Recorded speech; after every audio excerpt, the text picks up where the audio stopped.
धर्मा अधर्मो सुखम दुखम मानसानि न ते विभो। धर्मा अधर्मो सुखम दुखम मानसानि न ते विभो। न कर्ता असि न भोक्ता असि मुक्त एवासि सर्वदा। अर्थात धर्म अधर्म सुख और दुख यह सब मन के विषय हैं, मन के धर्म हैं। आप न तो कर्ता हो न भोक्ता हो, आप तो सदैव और सर्वदा मुक्त हो, मुक्त ही हो। अष्टावक्र गीता के इस छठे श्लोक के साथ मैं नित्यानंद आप सबका अपने YouTube चैनल सेक्रेड शिफ्ट पर बहुत बहुत स्वागत करता हूँ।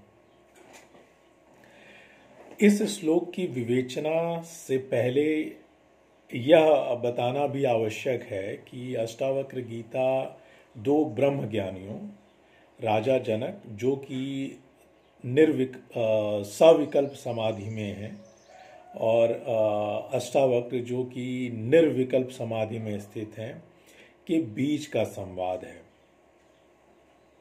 अध्यात्म जो विषय है या विषय अधिधनात्मा, अध्यात्म का मतलब होता है आत्मा को विशेष रूप से जानना। तो आत्मा को विशेष रूप से जानने के लिए आपको यह मानना आवश्यक है कि आप शरीर नहीं हो।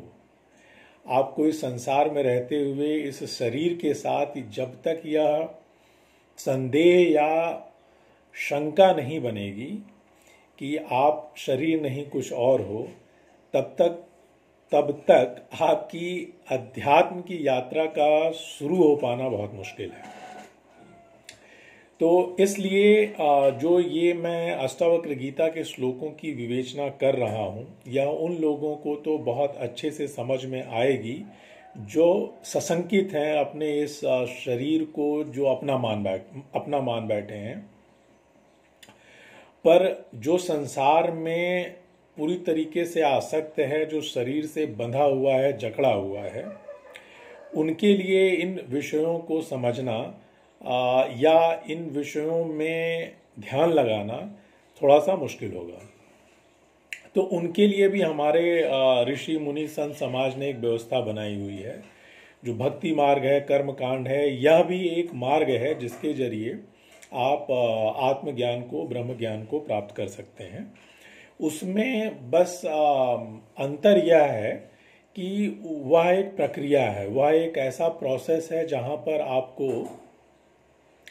तमाम तरीके के कर्मकांड, कथा, पुराण, इन सबको नियमतः एक संयम नियम से उनका भी आपको अनुसरण करना पड़ेगा। और अगर आप का प्रारब्ध अच्छा है, आप प्रारब्ध में आपको यह आशीर्वाद है कि आपको उससे आत्मज्ञान प्राप्त हो जाएगा, तो वह विधा भी, वह प्रोसेस भी है।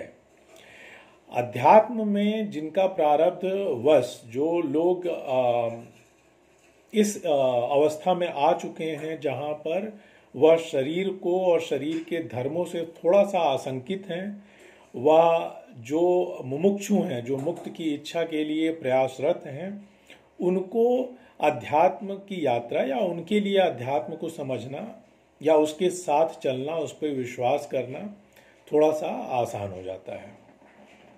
अब जैसे कि इसी श्लोक की जो इस श्लोक का अर्थ है, जिसमें यह कहा जा रहा है कि धर्म अधर्म सुख और दुख ये मन के विषय हैं। आप तो न करता हो न भोगता हो, आप सदैव मुक्त रहने वाले हो।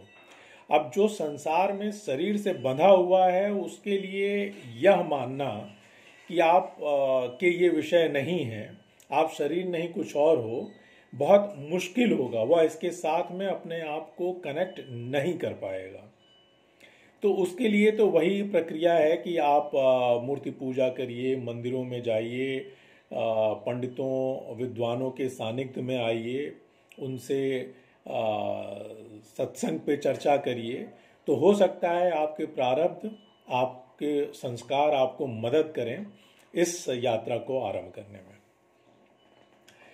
तो अब हम लोग विषय पे आते हैं, इस छठे श्लोक पे आते हैं। छठे श्लोक की विवेचना को थोड़ा सा मैं सरल बनाने के लिए अब आपको मैं दो उदाहरण से इसको समझाऊंगा।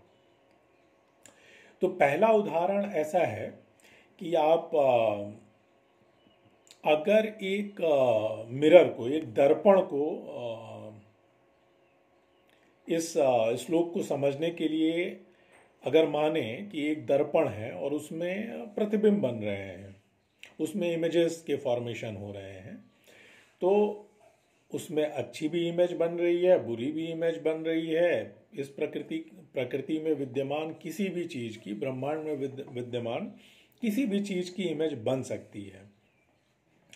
तो मिरर जो है एक तरीके से आपको, या दर्पण आपके प्रतिबिंब को बनाता है। प्रतिबिंब कौन सा बन रहा है, कैसा बन रहा है, इससे मिरर को कोई फर्क नहीं पड़ता है।